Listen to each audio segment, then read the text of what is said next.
हाँ जी, good morning students, good morning all of you. बेटा आज मेरे पास टॉपिक है इलेक्ट्रोमैग्नेटिक इंडक्शन। इलेक्ट्रोमैग्नेटिक इंडक्शन की थ्योरेटिकल रिवीजन हम आज करने वाले हैं। ठीक है, कि इलेक्ट्रोमैग्नेटिक इंडक्शन क्या है, उसके बेस्ड क्या क्या कॉन्सेप्ट्स हैं जो हमारे फाइनल एग्जाम्स के लिए बहुत ही ज्यादा इंपॉर्टेंट है। तो मैं आपको बता दूं कि इलेक्ट्रोमैग्नेटिक इंडक्शन का मीनिंग है करंट या ईएमएफ को जनरेट करना, करंट या ईएमएफ को जनरेट करना bye changing magnetic field. Magnetic field को चेंज करके करंट या ईएमएफ को जनरेट करना क्या कहलाएगा भाई? ये कहलाएगा इलेक्ट्रोमैग्नेटिक इंडक्शन। हम आपको बता दें कि इस कॉन्सेप्ट को डिस्कवर किया था माइकल फैराडे ने। फैराडे की डिस्कवरी थी ये electromagnetic induction, phenomena of generating EMF और current by changing magnetic field. इसको माइकल फैराडे ने डिस्कवर किया था। और मैं आपको बता दूं कि इसके कारण जो करंट जनरेट हुए वो थे small currents, small electric current generate हुए थे इसके कारण, स्मॉल इलेक्ट्रिक करंट। तो लोगों ने इससे क्वेश्चन किया था कि आपने देखे कि इतने बड़े बड़े मैग्नेटिक फील्ड या मैग्नेट आपने वैरी करे हैं, उनको घुमाया है आपने, और उसके कारण छोटे छोटे करंट मिल रहे हैं, तो इसका क्या यूज होगा? तो उस टाइम तक इसका कॉन्सेप्ट का कोई ज्यादा यूज नहीं हुआ था। आज इस कॉन्सेप्ट का हर जगह यूज होता है। उस टाइम उन्होंने इसको कहा था कि this is like new born baby. ठीक है, this is like new born baby. और आज आपको पता है कि इलेक्ट्रोमैग्नेटिक इंडक्शन फिनोमेना का लगभग हर एक एप्लीकेंस में यूज होता है बच्चा। ठीक है, तो देखो बेटा, हमने वर्ड यूज किया कि फिनोमेना ऑफ जनरेटिंग ईएमएफ और current by changing magnetic field. अब आपको पता है कि number of field lines, number of field lines क्या कंस्टिट्यूट करता है बेटा? फ्लक्स का कॉन्सेप्ट कंस्टिट्यूट करता है। Number of field line flux का कॉन्सेप्ट कंस्टिट्यूट करता है। और फ्लक्स यहाँ पे कैसा है? मैग्नेटिक है, तो आप मैग्नेटिक फ्लक्स वर्ड यूज कर सकते हैं, मैग्नेटिक फ्लक्स। जैसा कि हमने इलेक्ट्रिक फ्लक्स को डिफाइन किया था, वैसे ही मैग्नेटिक फ्लक्स क्या है? Dot product of magnetic field and area. आपको मैग्नेट के बारे में कुछ बातें तो पता होंगी कि मैग्नेट, अगर मैं कोई भी बार मैग्नेट आपके सामने रख देता हूं और उसमें दो पोल है, एक है मेरा नॉर्थ पोल और दूसरा है साउथ पोल, तो फील्ड लाइंस आउटसाइड नॉर्थ से साउथ तक मूवमेंट होती है उनकी, और इनसाइड उसकी होती है साउथ टू नॉर्थ। इस तरह से मूवमेंट होती है मैग्नेटिक फील्ड लाइन। यानी कि मैग्नेटिक फील्ड लाइन क्या फॉर्म करती है? क्लोज लूप करती है। गॉस लॉ मैग्नेटिज्म के लिए क्या होना चाहिए? Gauss law is equal to 0 for magnetism. Magnetism के केस में जैसे हम मैग्नेटिज्म में आते हैं, गॉस लॉ की वैल्यू क्या हो जाती है बेटा? 0 हो जाती है। इसका रीजन क्या है कि मैग्नेटिक फील्ड लाइन कौन सा लूप फॉर्म करते हैं? क्लोज लूप फॉर्म करते हैं। अब देखिए यहाँ पे हमने फाई मैग्नेटिक फ्लक्स को लिखा मैग्नेटिक फील्ड की डॉट प्रोडक्ट एरिया के साथ, और dot product is defined as product of their magnitude with cos of angle between them, है ना? तो B A cos of theta. अब आप थीटा को 0 रखो, थीटा को 90 रखो, थीटा को 180 रखो। यहाँ पे हमने, ये हमारा एरिया है, एरिया का नॉर्मल कहाँ ड्रॉ करते हैं? जहां ऑब्जर्वर बैठा होता है। मान लीजिए यहाँ ऑब्जर्वर बैठा है आपका, ठीक है, यहाँ ऑब्जर्वर बैठा है, आपने ऑब्जर्वर की डायरेक्शन में नॉर्मल ड्रॉ कर दिया। नॉर्मल का क्या काम होता है? डायरेक्शन ऑफ एरिया को रिप्रेजेंट करके चलना। अब मैग्नेटिक फील्ड लाइन उसके साथ इस तरह से कितना एंगल बना रही है? थीटा एंगल बना रही है। यहाँ पे थीटा एंगल बना रही है मैग्नेटिक फील्ड लाइन किसी एरिया के नॉर्मल के साथ। Then we say B A cos of theta that is equal to magnetic flux, that is equal to magnetic flux. ये किसके इक्वल होगा बेटा? मैग्नेटिक फ्लक्स के इक्वल होगा। अब देखो बेटा, आगे बढ़ते हैं हम इसी कॉन्सेप्ट में। देखिए क्या है हमारे पास नेक्स्ट। देखिए जी, हमने बात करी है स्टार्टिंग इलेक्ट्रोमैग्नेटिक इंडक्शन की। इलेक्ट्रोमैग्नेटिक इंडक्शन में हमने मैग्नेटिक फ्लक्स की बात करी है। मैग्नेटिक फ्लक्स के बाद हम इसकी यूनिट्स लिखते हैं, क्योंकि इसका यूनिट बहुत ही ज्यादा इंपॉर्टेंट है। इसका यूनिट जिसका नाम है वेबर, ऐसा ही यूनिट जो होती है वो वेबर नाम से जानी जाती है। ठीक है, वेबर, वेबर है ऐसा ही यूनिट ऑफ मैग्नेटिक फ्लक्स जो किसके इक्वल होगा? आपको पता है, आपने अभी अभी मेरे को बताया कि फ्लक्स होता है sir magnetic field into area into cos of theta भी होता है जी, लेकिन कॉस थीटा की तो कोई यूनिट और डायमेंशन फॉर्मूला नहीं होती, तो आप कॉस थीटा को तो नेग्लेक्ट कर देते हैं, बी ए के आप यूनिट और डायमेंशन फॉर्मूला हम देख लेते हैं। मैग्नेटिक फील्ड का यूनिट है टेस्ला, एरिया का यूनिट रहता है मीटर स्क्वायर, तो टेस्ला मीटर स्क्वायर किसके इक्वल आ गया, वेबर के इक्वल आ गया। यानी कि यहां से मैग्नेटिक फील्ड क्या होता है आपका, flux per unit area.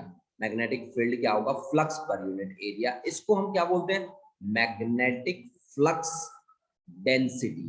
Magnetic flux density, magnetic flux density भी हम इसको बोलते हैं बेटा, ठीक है ना, मैग्नेटिक फ्लक्स डेंसिटी हम इसको बोलते हैं, ठीक है।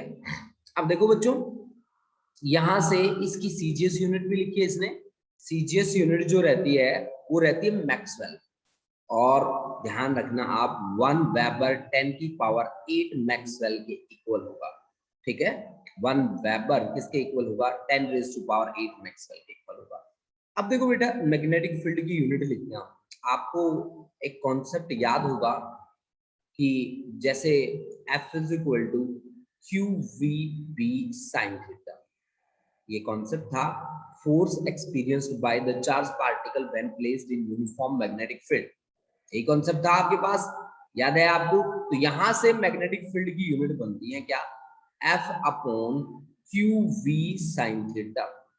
फोर्स का डायमेंशन फॉर्मूला है m1 l1 t minus 2, charge के लिए current into time a into t, velocity के लिए l1 और t minus 1, तो t minus 1 t plus 1, l1 l1 cut जाता है, हमारे पास बचता है m1 t minus 2 और a minus 1। This is dimension formula for magnetic field. अब हमें मैग्नेटिक फील्ड को एरिया से मल्टीप्लाई करना है फ्लक्स के लिए, फ्लक्स के लिए मैग्नेटिक फील्ड इनटू एरिया, तो मैग्नेटिक फील्ड का डायमेंशन फॉर्मूला है m1 t minus 2 a minus 1 और एरिया के लिए l2। एरिया के लिए क्या होगा बेटा, l2। तो फिर आपका डायमेंशन फॉर्मूला क्या बना, m1 l2 t minus 2 a minus 1। देखो बेटा, मैं आपको एक ब्रीफ रिवीजन दे रहा हूँ इलेक्ट्रोमैग्नेटिक इंडक्शन की, एक ब्रीफ रिवीजन मैं आपके लिए लेके आया हूँ इलेक्ट्रोमैग्नेटिक इंडक्शन की, और उसके बाद हम डिस्कस करने वाले हैं इस पे बेस्ड सारे के सारे न्यूमेरिकल्स। हाँ जी, मैं न्यूमेरिकल कोई भी नहीं छोड़ूंगा, मैं प्रदीप की बुक को कंप्लीट करूंगा और एनसीईआरटी को कंप्लीट करके चलूंगा, ठीक है। एक भी न्यूमेरिकल हम नहीं छोड़ेंगे, ठीक है, जो ऐसा होगा कि आपने नहीं करा होगा, ठीक है। तो ध्यान रहे, इन क्लासेस में जुड़े रहे, मैं आपकी फटाफट से बहुत ही अच्छी रिवीजन करवाने का काम यहाँ पे करने वाला हूँ, ठीक है। तो ज्यादा से ज्यादा बच्चे क्लासेस में आए, अपने फ्रेंड्स को भी बता दें कि अब आपका टाइम थोड़ा बढ़ गया, तो जो बच्चे डीमोटिवेट थे वो थोड़ा मोटिवेट हो जाएं, है ना। अब देखो भाई, फेराडे का एक्सपेरिमेंट क्या था, देखो जी,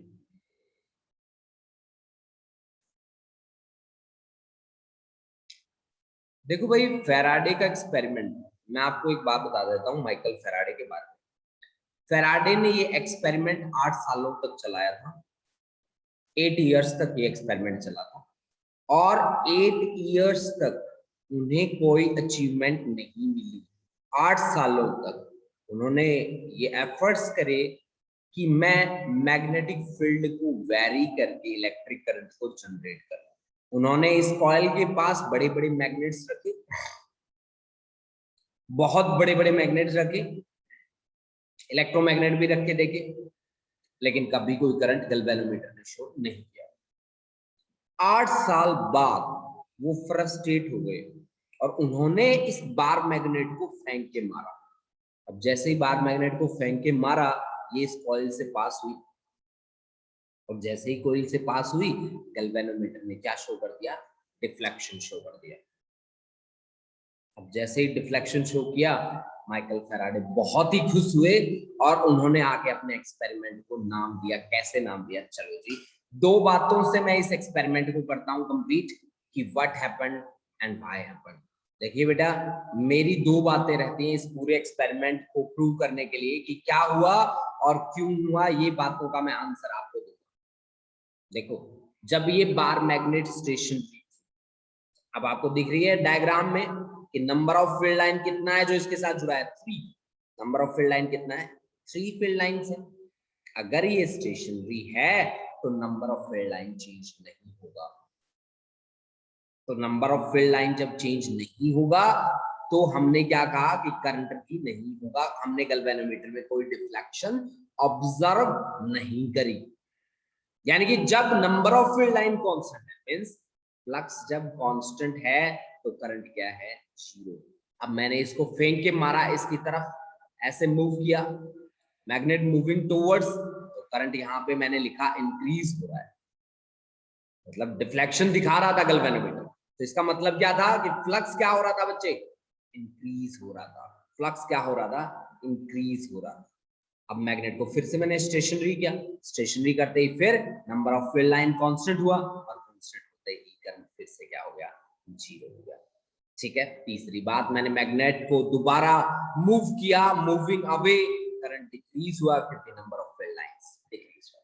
मतलब यहाँ पे करंट या ईएमएफ जनरेट होना, यहाँ पे करंट वर्ड भी यूज हुआ है और ईएमएफ वर्ड भी यूज हुआ है। तो बहुत सारे बच्चे मेरे से क्वेश्चन करते हैं कि सर आप करंट वर्ड तो चलो ठीक है आप बता देते हो, लेकिन ईएमएफ वर्ड क्यों ऐड करते हो? तो आज इस ईएमएफ को ऐड करने की बात भी मैं आपको बताता हूं। देखो कैसे, देखो बेटा, आपने इसको धक्का मारा, मीन्स आपने इस बार मैग्नेट को मैकेनिकल एनर्जी दी, मैकेनिकल एनर्जी इसको प्रोवाइड करी, और 100% श्योर है कि वही मैकेनिकल एनर्जी किसमें कन्वर्ट हो रही है, इलेक्ट्रिकल एनर्जी में, by showing deflection in the galvanometer.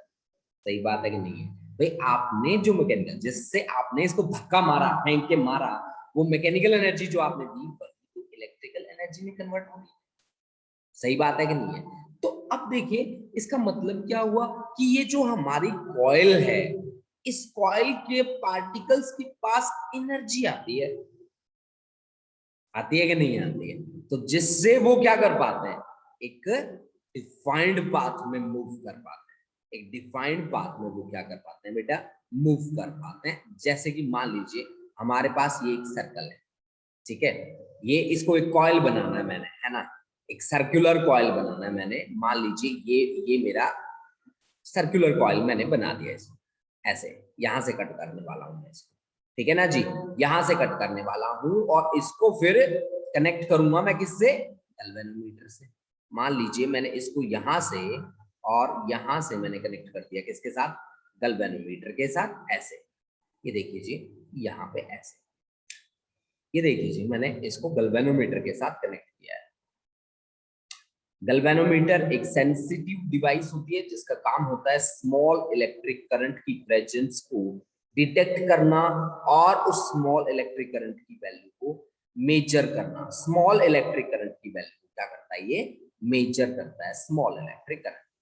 ठीक है, तो गैल्वेनोमीटर है हमारे पास जी, ये है हमारी कॉइल जिसके पास हमने रखनी है एक बार मैग्नेट। मान लीजिए आपने यहाँ ये एक बार मैग्नेट रखी, मैंने थोड़ी इसे बिल्कुल लाइट सी बना दी है, चलो मैं रेड कलर में या किसी और कलर में बना देता हूँ। मान लीजिए मैंने इस तरह की एक बार मैग्नेट रख दी आपके सामने। देखो बच्चा, बार मैग्नेट जैसे ही मैं रखता हूँ कुछ फील्ड लाइंस जो है वो मेरी कॉइल के साथ अटैच हो जाती है, जैसे कि यहाँ पे आपके सामने प्रेजेंटेशन में दे रहा हूँ कुछ फील्ड लाइंस के ऐसे ऐसे ऐसे, ठीक है।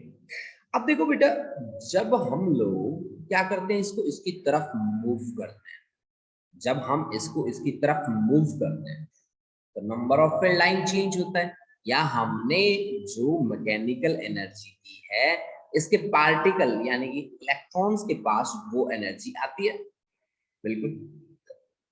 अब आती है तो उनका फ्लो होता है एक पर्टिकुलर डायरेक्शन में, और फ्लो होता है तो गैल्वेनोमीटर डिफ्लेक्शन शो होता है। मान लीजिए कि मैंने कुछ इस तरह का काम किया है यहाँ पे कि मैंने यहाँ बीच में कट मार दिया, ये देखो, ये मैंने डिस्कनेक्ट कर दिया, मतलब आपकी जो कॉइल थी वो मैंने कुछ इस तरह से डिस्कनेक्ट कर दी, मतलब यहाँ यहाँ यहाँ यहाँ कट मार।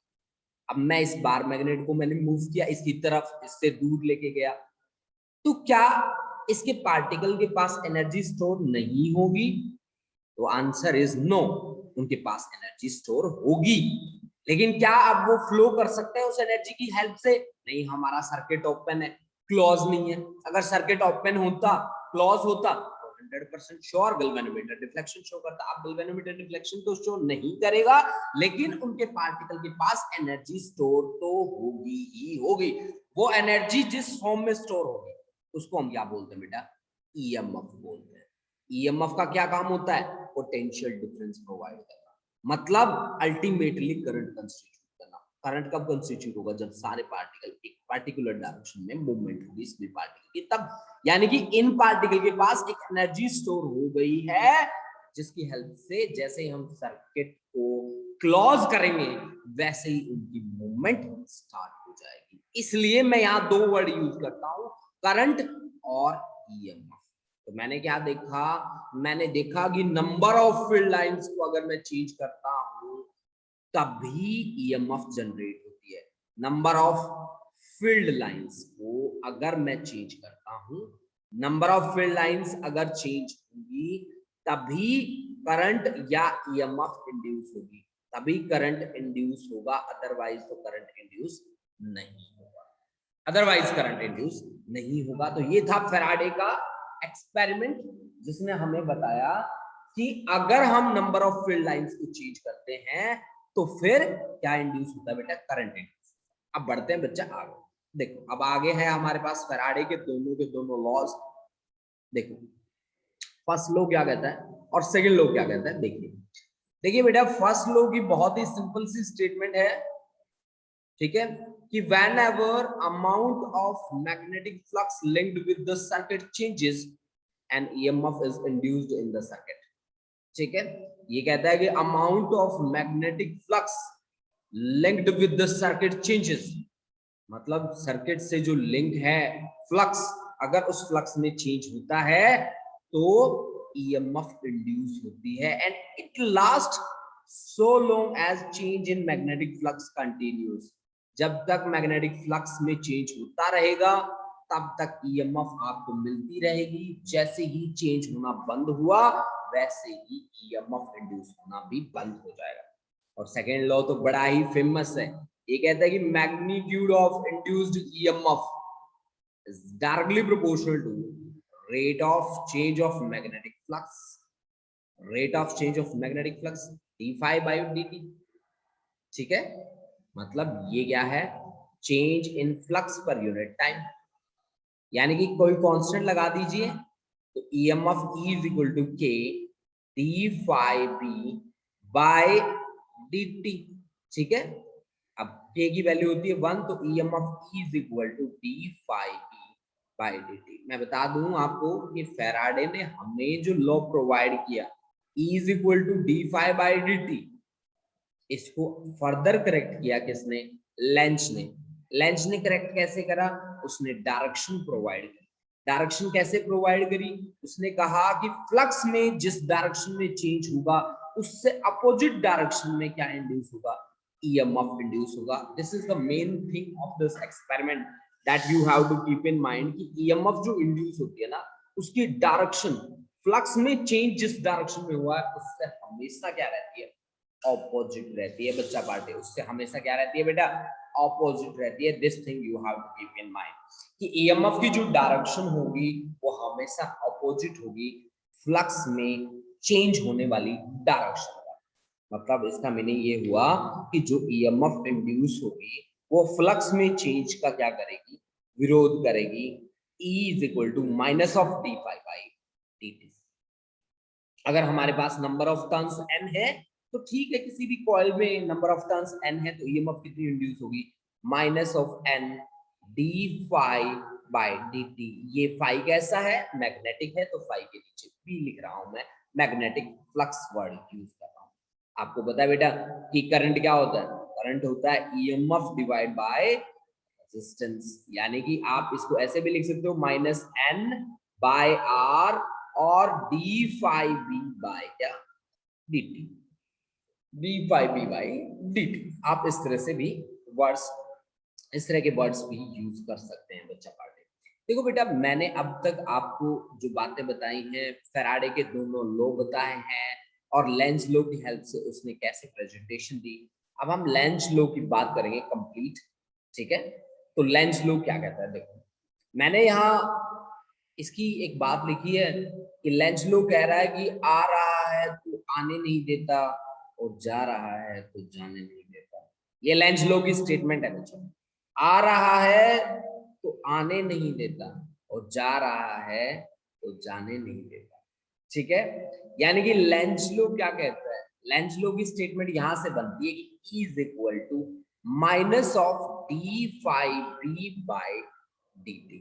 अब आपको पता है बच्चा कि अगर हमारे पास मैग्नेटिक फ्लक्स किसके बराबर है, बी ए कॉस थीटा, अगर एन टर्न्स हैं तो एन बी ए क्या कॉस थीटा, यानी कि E is equal to minus of D by D T N B A cos theta, N B A cos theta. सही बात है कि नहीं है? बिल्कुल सही बात है भाई। ईएमएफ जो इंड्यूस होगी वो माइनस के इक्वल होगी। अब इसका इस वर्ड का मीनिंग क्या है, इस वर्ड का मीनिंग समझो आप। जब आपने इस कॉइल के नजदीक इस बार मैग्नेट को मूव किया, मतलब इस बार मैग्नेट को आपने ऐसे मूव किया, ऐसे मूव किया, ऐसे मूवमेंट करी आपने बार मैग्नेट, अगर इसका फ्रंट फेस नॉर्थ बन जाए तो ये नॉर्थ नॉर्थ को क्या करेगा, रिपेल करेगा। अगर रिपेल करेगा तो मुझे अप्रोच करने के लिए एक्स्ट्रा फोर्स लगानी पड़ेगी, और दिस फोर्स इनटू डिस्प्लेसमेंट क्या होगा, वर्क होगा। और वही वर्क किसकी फॉर्म में अपीयर होगा, एनर्जी की फॉर्म में अपीयर होगा। लेकिन हाँ, अगर ये साउथ बन जाता और इसको अट्रैक्ट करता ना बेटा, मान लीजिए कि ये बन जाता आपका साउथ और इस नॉर्थ को अट्रैक्ट करता, तो हमें कोई फोर्स लगानी नहीं पड़ती, हमारी फोर्स जीरो होती है, हमारी फोर्स जीरो होती तो वर्क जीरो होता, और वर्क जीरो होता तो एनर्जी जीरो होती। क्योंकि हम एनर्जी को अपने आप से क्रिएट नहीं कर सकते, हम अपने आप से क्रिएट नहीं कर सकते। एनर्जी को एक फॉर्म से दूसरी फॉर्म में कन्वर्ट किया जा सकता है, एनर्जी को क्रिएट नहीं किया जा सकता। ये बात आप हमेशा याद रखिए। मतलब 100% श्योर है कि जब मैं नॉर्थ पोल को इसके सामने लेके जा रहा हूं तो इसकी पोलरिटी भी कौन सी होनी चाहिए, नॉर्थ पोलरिटी होनी चाहिए। अगर नॉर्थ पोलरिटी नहीं आ रही तो इसका मतलब है फिर कॉन्सेप्ट हमारा गलत है। हाँ, जब मैं इसको इससे दूर लेके जाता हूं तो इसको क्या बनना चाहिए, साउथ बनना चाहिए। इसको मुझे खींचना चाहिए ताकि मुझे दूर जाने के लिए एक्स्ट्रा फोर्स लगानी पड़े, और वही फोर्स मल्टीप्लाइड बाय डिस्प्लेसमेंट किसके इक्वल होगा, वर्क के इक्वल होगा। And that mechanical work is being converted into electrical energy. And one thing you have to keep in mind, if any coil has north polarity, this is like the north, ठीक है, north polarity अगर है तो उसमें current कैसे flow करेगा, anti clockwise current flow करेगा। अगर किसी कॉइल के पास साउथ पोलरिटी है तो साउथ के लिए कैसे मूवमेंट होगी, क्लॉकवाइज मूवमेंट होगी। ठीक है, यानी कि इसके लिए नॉर्थ पोलरिटी के लिए एंटी क्लॉकवाइज करंट इंड्यूस होगा, anti clockwise current, anti clockwise, और इसके लिए क्लॉकवाइज। ये बात आप हमेशा याद रखिए। ठीक है, तो लेंज लॉ क्या कहता था कि direction of induced EMF is such that it opposes the change in magnetic flux. बिल्कुल, E is equal to minus of D phi by D T. यही है क्या लेंज लॉ की स्टेटमेंट। ठीक है, यही है लेंज लॉ की स्टेटमेंट। आप बच्चा पार्टी बिल्कुल बहुत ही अच्छे तरीके से ध्यान रखें इन चीजों को कि लेंज लॉ क्या कहता है। लेंज लॉ कहता है कि direction of induced EMF is such that it opposes the change in magnetic flux। यहाँ पे फ्लेमिंग के राइट हैंड रूल को मैंने शो करा है। फ्लेमिंग का राइट हैंड रूल कहता है मेरे को, if thumb points in the direction of motion of conductor, then first finger points in the direction of magnetic field and central finger deals with induced current। Central finger किसकी direction को represent करेगा, induced current की direction को represent करने का काम करेगा। ठीक है ना बच्चा। अब हम आते हैं मोशनल ईएमएफ में। ये कॉन्सेप्ट हमारा बहुत ही ज्यादा इंपॉर्टेंट है, मोशनल ईएमएफ। इस पे न्यूमेरिकल्स भी काफी अच्छे अच्छे बनते हैं, तो इस कॉन्सेप्ट को हम बहुत ही अच्छे तरीके से कवर करना चाहेंगे। देखिए, मैं आपको बता दूं कि मोशनल ईएमएफ का जो रिजल्ट होता है E is equal to BL, बहुत ही सिंपल है। ठीक है, लेकिन हाँ, यहाँ पे जो ईएमएफ इंड्यूस होती है हम उसकी डायरेक्शन को कैसे रिप्रेजेंट करते हैं, ये बात बड़ी बात है। ठीक है, देखिए जी, हमारे पास एक कॉइल है PQRS, मैं इसके लिए आपको अलग से एक्सप्लेनेशन दूंगा और वो एक्सप्लेनेशन बहुत ही अच्छे तरीके से दूंगा। तो हम इसका कॉपी नहीं करते, हम अपना कॉन्सेप्ट बना के चलते हैं मोशनल ईएमएफ के लिए, क्योंकि ये आर्टिकल बहुत ज्यादा इंपॉर्टेंट है, इस पे न्यूमेरिकल्स भी काफी अच्छे अच्छे बनते हैं, तो मैं इसको इग्नोर बिल्कुल भी नहीं कर सकता। ठीक है, मोशनल ईएमएफ, मोशनल ईएमएफ। देखिए बच्चा, मोशनल ईएमएफ का कॉन्सेप्ट मुझे क्या कहता है। मान लीजिए कि मेरे पास ये एक एरिया एलिमेंट है, ये देखिए ये एक एरिया एलिमेंट है मेरे पास, ठीक है, और इसमें ये जो साइड है इसकी मूवमेंट हो सकती है जी, ये चल सकता है भाई, मूवमेंट हो सकती है इसकी, ठीक है, इसकी मूवमेंट हो सकती है। और यहां हमने लगा दिया एक पिस्टन, इसको हम मूव कर सकते हैं। इनिशियली मैंने क्या बोला कि मेरे पास एक कॉइल है पी क्यू आर और एस, ठीक है ना जी।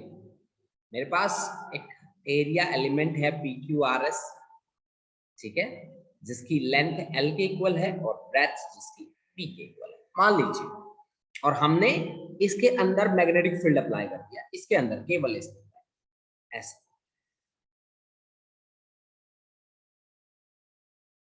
ठीक है जी, मैग्नेटिक फील्ड अप्लाई कर दिया, ठीक है। और मैंने कितने कितने के लिए रखा, पी क्यू आर एस के लिए मैग्नेटिक फील्ड रखा। अब मान लो कि मैं एरिया चेंज करूंगा, ठीक है, तो ये मूवेबल है, ये वाला पोर्शन क्यू आर जो है वो मूवेबल है, ठीक है, मूवेबल है। तो मैं इसको मूव कर देता हूं, कहां से लेकर कहां तक, Q से लेकर Q डैश तक और R से लेकर R डैश तक, ऐसे यहां तक मूव कर देता हूं। मान लीजिए Q Q डैश और R R डैश। तो हमने क्या मान लिया कि फोर्स लगा के हमने मूवमेंट करी इसकी, और हमने माना Q Q dash that is equal to R R dash that is equal to, मान लीजिए dx। तो एरिया में चेंज कितना हुआ, एरिया में चेंज हुआ Q R into D x. Q R किसके बराबर है, क्यू आर हमारा एल के बराबर है, तो L D X that is equal to किसके इक्वल है, डी ए के इक्वल है। अब आपको क्या निकालना है, आपको ईएमएफ, और ईएमएफ की वैल्यू किसके बराबर थी, minus of D phi by D T. Phi कैसा, मैग्नेटिक फ्लक्स। अब मैग्नेटिक फ्लक्स क्या चीज होती है, मैग्नेटिक फ्लक्स होता है magnetic field into area into cos of theta. Magnetic field हमने कैसा लगाया, perpendicular to the plane containing PQRS, और PQRS की डायरेक्शन क्या होगी, we have to draw the normal, तो नॉर्मल और मैग्नेटिक फील्ड सेम डायरेक्शन में, तो so this is equal to B into A, ठीक है। अब आपने क्या कहा, यहाँ पे रखिए आप value minus of D B A by D T. Magnetic field आप कह रहे हो कि सर मैं कांस्टेंट अप्लाई कर रहा हूँ, तो B with negative sign minus of D A by D T. अब डी ए की वैल्यू कितनी है बेटा, डी ए की वैल्यू है एल डी एक्स और डिवाइड बाई डी टी। तो D X by D T क्या होता है, वेलोसिटी होता है, तो minus of B L B. इसमें वेलोसिटी वर्ड आता है, that's why this is known as motional EMF. अब बात ये नहीं है, कॉन्सेप्ट ये नहीं है, कॉन्सेप्ट यहां पे डायरेक्शन का, कि क्या हम डायरेक्शन के साथ डील कर पाते हैं। हमने फ्लेमिंग का राइट हैंड रूल देखा है, जिसमें thumb point in the direction of motion of the conductor, यानी कि जहां आपने फोर्स लगाई वही डायरेक्शन मोशन की थी, मोशन की डायरेक्शन थी। ये वेलोसिटी v के साथ मान लीजिए आपने मूव करवाया, first finger points in the direction of magnetic field, तो जो सेंट्रल फिंगर है वो इंड्यूस करंट, तो इंड्यूस करंट कैसे होगा, यहाँ पे इंड्यूस्ड करंट की जो डायरेक्शन रहेगी वो ऐसे रहने वाली है बच्चा, this is the direction of induced current with the help of Fleming's. Fleming का कौन सा रूल, फ्लेमिंग का right hand rule. Induced current के लिए फ्लेमिंग का राइट हैंड रूल अप्लाई करते हैं। तो फ्लेमिंग के राइट हैंड रूल ने मेरे को बताया कि डायरेक्शन ऑफ करंट एज, ये कौन सी डायरेक्शन है, क्लॉकवाइज, ठीक है, तो कौन सी डायरेक्शन होगी आपके पास, क्लॉकवाइज, क्लियर। यानी कि फ्लेमिंग के राइट हैंड रूल से, फ्लेमिंग्स राइट हैंड रूल का हमने यूज किया किसके लिए, इंड्यूस्ड करंट की डायरेक्शन को फाइंड करने के लिए, इंड्यूस्ड करंट की डायरेक्शन क्या होगी, उसकी डायरेक्शन क्या होगी, उसकी डायरेक्शन को फाइंड करने के लिए हमने इसका यूज किया। अब देखो बेटा, ये करंट कैरिंग कंडक्टर है, placed in uniform magnetic field. अब यहाँ पे now we can apply Fleming's left hand rule. Now we can apply Fleming's left hand rule. अब हम फ्लेमिंग का लेफ्ट हैंड रूल अप्लाई कर सकते हैं। कैसे?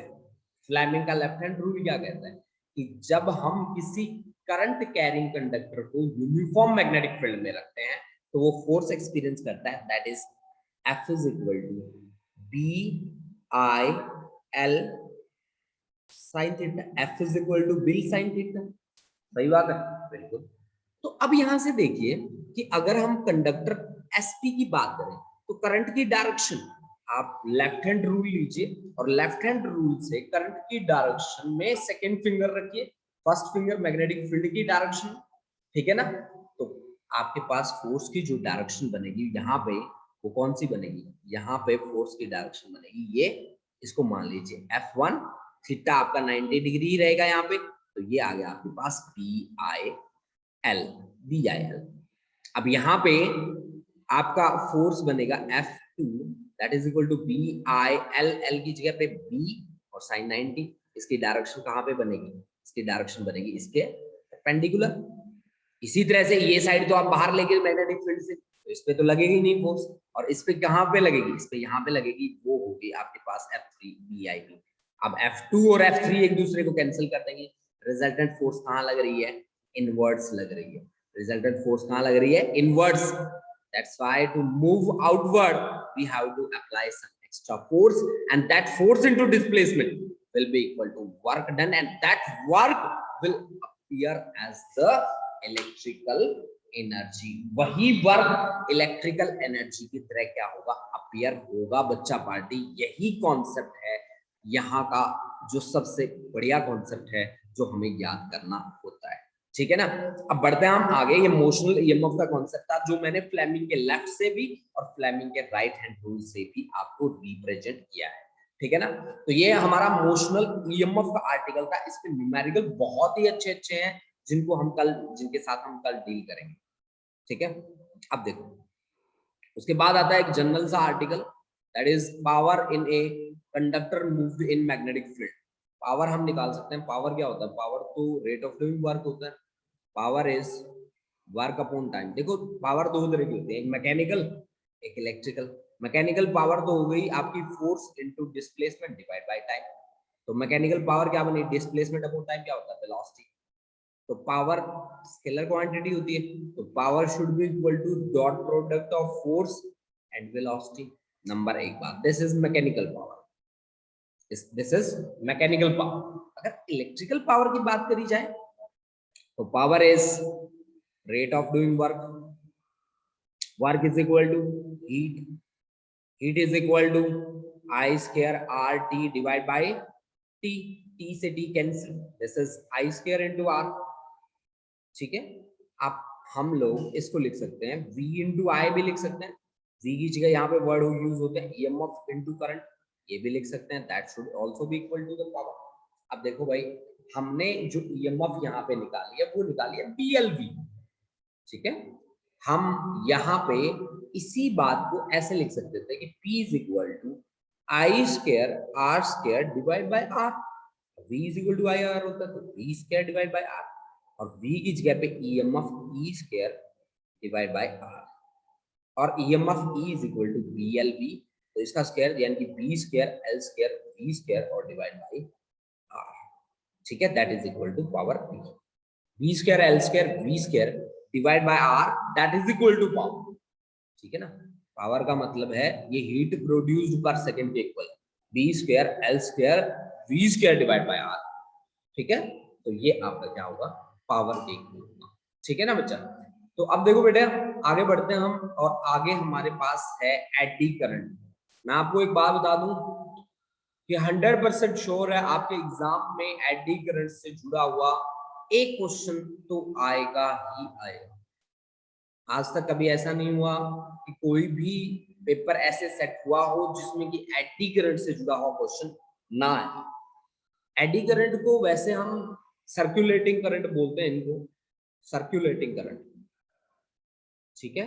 और जनरली बात करी जाती है कि सर्कुलेटिंग करंट सेट होते ही नहीं है भाई बात ये होती है ना कि करंट का जो फ्लो है वो हायर पोटेंशियल से लोअर पोटेंशियल होता है, पॉजिटिव से नेगेटिव जाके खत्म। ऐसा हमने कभी देखा ही नहीं कि नेगेटिव से पॉजिटिव भी चल के आए, अभी तो सर्कुलेटिंग करंट बनेगी ना। सही बात है कि नहीं है? हाँ जी बिल्कुल सही है। यानी कि ऐसे करंट जिनके लिए वर्क डन क्या हो रहा है, जीरो हो रहा है, या गॉस लॉ जिनके लिए क्या हो रहा है कि phi e net electric flux through a closed surface is equal to 0। Gauss law इनके लिए क्या हो रहा है बेटा, जीरो हो रहा है, क्योंकि सर्कुलेटिंग करंट है। तो ऐसे करंट कहाँ इंड्यूस होते हैं? जब इनकी बात पूछी जाती है कि ऐसे करंट इंड्यूस कहाँ होते हैं, तो हम कहते हैं कि बल्क पीसेस में इंड्यूस होते हैं ऐसे करंट। बल्क पीसेस में, बल्क पीसेस जैसे कि आपके पास आयरन के टुकड़े हैं बड़े बड़े, ठीक है, अगर उनके साथ लिंक्ड मैग्नेटिक फील्ड या एरिया या angle between area and magnetic field change, आपको पता है ना कि हमने क्या कहा कि ईएमएफ के इंड्यूस होने का रीजन होता है मैग्नेटिक फ्लक्स में चेंज होना, मैग्नेटिक फ्लक्स में चेंज होना। और मैग्नेटिक फ्लक्स में चेंज होना मतलब d by dt magnetic flux हो सकता है आपका n b a cos theta, मतलब नंबर ऑफ टर्न्स में चेंज होना, मतलब मैग्नेटिक फील्ड में चेंज होना, मतलब एरिया में चेंज होना, या फिर थीटा में चेंज होना। मैं आपको एक बात क्लियर बता दूं कि ईएमएफ इंड्यूस होने का जो रीजन है वो है नंबर ऑफ टर्न्स का चेंज होना, या फिर मैग्नेटिक फील्ड का चेंज होना, या फिर एरिया का चेंज होना, या फिर थीटा का चेंज होना। आप इनमें से कुछ भी चेंज करिए, अगर आप एक चीज भी चेंज कर रहे हैं तो फ्लक्स में चेंज होगा, और फ्लक्स में अगर चेंज होगा ना तो 100% श्योर है ईएमएफ इंड्यूस होगा ही होगा, ठीक है ना बच्चा। तो आपने क्या कहा कि ये वो करंट हैं जो बल्क पीसेस में जनरेट होते हैं जब उनके साथ जुड़ी हुई फील्ड लाइंस चेंज होगी। यहाँ पे यही स्टेटमेंट यूज करी गई है कि current induced in the bulk pieces of conductor when amount of magnetic flux linked with the conductor changes, when amount of magnetic flux linked with the conductor changes. यानी कि करंट क्या होगा, EMF divide by resistance, EMF हमारी क्या है d phi by dt। तो current क्या होगा, I is equal to 1 by R multiplied by minus of d phi by dt।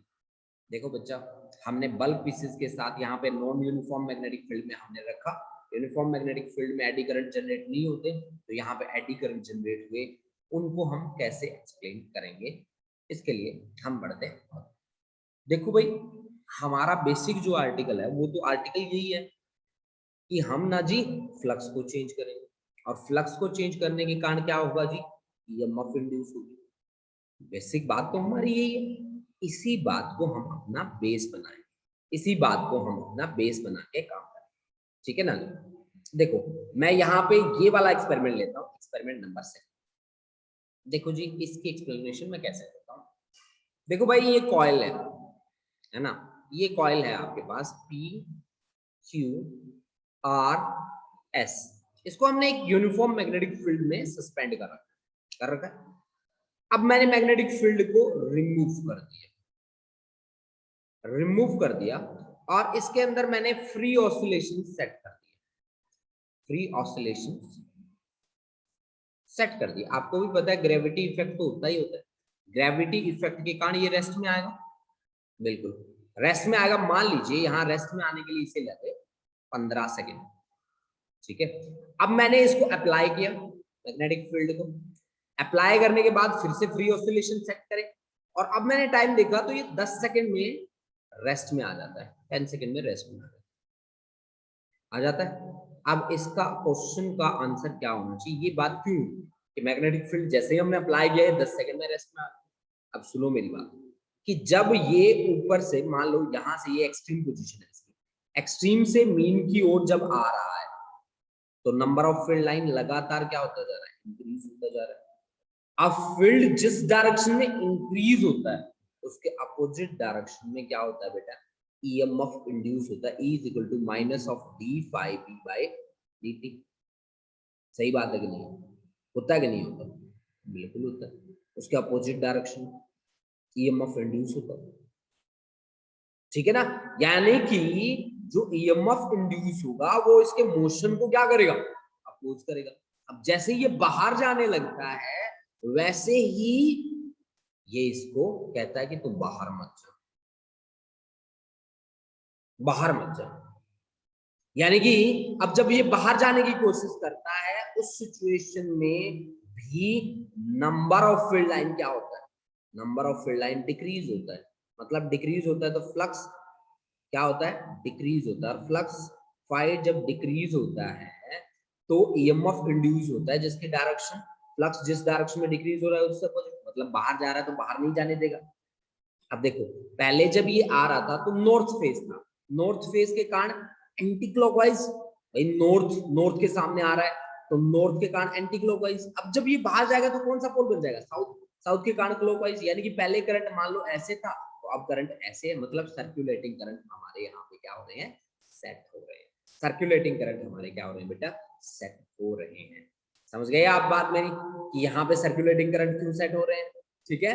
तो इसका रीजन क्या है, इसका रीजन है कि आपकी ईएमएफ की वैल्यू वेरी होती है मैग्नेटिक फील्ड की वैल्यू वेरी होने के कारण, चेंज होने के कारण। That's why circulating current are induced. इसका रीजन क्या है, इसका रीजन यही है कि सर्कुलेटिंग करंट वहां पे क्या होते हैं बेटा, इंड्यूस होते हैं। अब देखो बच्चा कि इसका अगर मैं एरिया कम कर दूं तो क्या सर्कुलेटिंग करंट कम तो इंड्यूस होंगे, बिल्कुल, क्योंकि इसकी मैग्नेटिक मूवमेंट जो है वो होती है करंट इनटू एरिया। अगर एरिया को मैंने रिड्यूस कर दिया तो मैग्नेटिक मूवमेंट 100% श्योर है क्या हो जाएगी, रिड्यूस हो जाएगी और एडी करंट कम जनरेट होंगे, और एडी करंट कम जनरेट होंगे, ठीक है ना जी। नेक्स्ट हमारे पास जो एग्जांपल दिया है यहाँ पे वो यही दिया गया है कि हमने एरिया को रिड्यूस कर दिया। अगर हम एरिया को रिड्यूस कर देते हैं तो मैग्नेटिक मूवमेंट क्या हो जाती है बच्चा, रिड्यूस हो जाती है, क्योंकि मैग्नेटिक मूवमेंट क्या होती है, करंट इनटू एरिया, ठीक है ना। मैग्नेटिक मूवमेंट क्या होती है बेटा, करंट इनटू एरिया। अब देखो जी एडी करंट की एप्लीकेशंस क्या क्या, मैं आपको एक बात बता दूं कि एडी करंट के कारण हीट बहुत ज्यादा इंड्यूस होती है, बहुत ही ज्यादा हीट इंड्यूस होती है, ठीक है ना। हीट इंड्यूस होती है तो इसका बहुत सारी जगह पे जो यूज है वो है कि मेटल्स को पिघलाने में इसका यूज हो जाता है, मेटल्स को मेल्ट करने में यूज हो जाता है। हीट का कहाँ यूज हो सकता है, जो हमारे फर्नेंस है, इंडक्शन फर्नेंस, उनमें यूज हो जाता है, ठीक है। इलेक्ट्रोमैग्नेटिक डैम्पिंग, ये बहुत ज्यादा इंपॉर्टेंट आर्टिकल है जिसको यहाँ पे बोला गया। देखो जी इलेक्ट्रोमैग्नेटिक डैम्पिंग क्या चीज होती है, आपने मूविंग कॉइल गैल्वेनोमीटर तो पढ़ा ही होगा। मूविंग कॉइल गैल्वेनोमीटर में हमने क्या किया था, एक बॉक्स लिया, ऐसा ऐसा एक बॉक्स था, और उस बॉक्स के अंदर एक सिलेंड्रिकल शेप की आयरन कोर रखी थी, और ये बॉक्स जो था वो इंसुलेटर था। आज हम इसको क्या बना रहे हैं, कंडक्टर बना रहे हैं। इसको अगर कंडक्टर बनाएंगे तो इसके साथ जो लिंक्ड मैग्नेटिक फील्ड होता है, मैग्नेटिक फील्ड होता है वो अगर चेंज करेगा, बी चेंज होगा तो आपकी ईएमएफ इंड्यूस होगी। ईएमएफ जो इंड्यूस होगी उसकी डायरेक्शन बी में जिस डायरेक्शन में चेंज हुआ है उससे अपोजिट होगी। मतलब इसका जो मोशन, अगर इसकी नीडल का मोशन इस डायरेक्शन में है तो इससे अपोजिट डायरेक्शन में ईएमएफ इंड्यूस होगी, जो इसके नीडल के मोशन को अपोज करेगी, और नीडल एकदम से क्या आ जाएगी, रेस्ट में आ जाएगी, एकदम से क्या आ जाएगी, रेस्ट में आ जाएगी। तो दिस इज इलेक्ट्रोमैग्नेटिक डैम्पिंग, ठीक है ना। इलेक्ट्रोमैग्नेटिक डैम्पिंग बोलते हैं, used in deadbeat type galvanometer, ठीक है। To avoid the delay in reading galvanometer deflection due to oscillation, the coil is bound over an non metallic, non magnetic metallic frame, non magnetic metallic frame, मतलब metallic frame से हमने इसको क्या कर दिया, bound कर दिया, ठीक है ना। एडी करंट इसमें सेट होंगे जो इसके मोशन का क्या करेंगे, अपोज करेंगे, और उसको फटाक से रेस्ट में लेके आ जाए, ठीक है ना बेटा, इसको फटाक से रेस्ट में लेके आ जाए। तो ये है आपके पास एडी करंट का यूज। एक बहुत ही अच्छा यूज है मैग्नेटिक ब्रेक्स। मैग्नेटिक ब्रेक कैसे? ये देखिए जी, ये व्हील है आपका, ये ऐसे रोटेट कर रहा है, ठीक है, और इसमें से हमने करंट का फ्लो करा दिया। अब इस व्हील के साथ मैग्नेटिक फील्ड लाइन लगातार चेंज हो रही है जैसे जैसे ये रोटेट कर रहा है। ईएमएफ इंड्यूस होगी, E is equal to minus of D phi by D T. EMF जो इंड्यूस होगी वो इसके फ्लो का क्या करेगी? अपोज करेगी। अपोज करेगी तो गाड़ी से क्या हो जाएगी? ये टायर क्या हो जाएगा? रुक जाएगा। अपोज करेगी तो टायर क्या हो जाएगा? रुक जाएगा। भाई ये मोशन इस डायरेक्शन में हो रहा है, अपोजिट डायरेक्शन में ईएमएफ इंड्यूस होगी तो इसके मोशन को क्या कर देगी? अपोज कर देगी, और वो गाड़ी क्या हो जाएगी? रुक जाएगी। और वो गाड़ी क्या हो जाएगी जी? रुक जाएगी। अब अनडिजायरेबल इफेक्ट्स क्या क्या होते हैं जी इसके? ये दे अपोजेस द रिलेटिव मोशन, वो तो हमने देखा अभी अभी। लॉस ऑफ एनर्जी, और एक्सेस जो हीट जनरेट होती है वो इंसुलेशन को ब्रेक कर सकती है और अपीयरेंसेस आपकी खत्म हो सकते हैं। How we can minimize, minimize करने के लिए आप ट्रांसफॉर्मर को पढ़िए। ट्रांसफॉर्मर, ट्रांसफॉर्मर को 25 या 30 रुपीज का आता है, मार्केट से परचेज करके उसको ओपन करके देखिए, उसमें लैमिनेटेड शीट्स मिलेंगी। लैमिनेटेड शीट्स का मतलब है वहां एरिया कम किया जाता है। एरिया कम होगा तो मैग्नेटिक मोमेंट कम होगी बेटा, ठीक है। To reduce the area we have to use the laminated sheets so that magnetic moment can be reduced, ठीक है ना। तो आज हमारे पास एडी करंट तक आप लोग रिवाइज करेंगे। एडी करंट तक रिवाइज करने के बाद हम कल आगे बढ़ेंगे। कल कुछ न्यूमेरिकल्स भी लेके आएंगे इसके, और न्यूमेरिकल के साथ साथ सीबीएसई में आए हुए क्वेश्चंस भी हम डिस्कस करेंगे, ठीक है बच्चा पार्टी। चलो थैंक यू स्टूडेंट्स, मिलते हैं एक ब्रेक के बाद। थैंक यू बच्चा।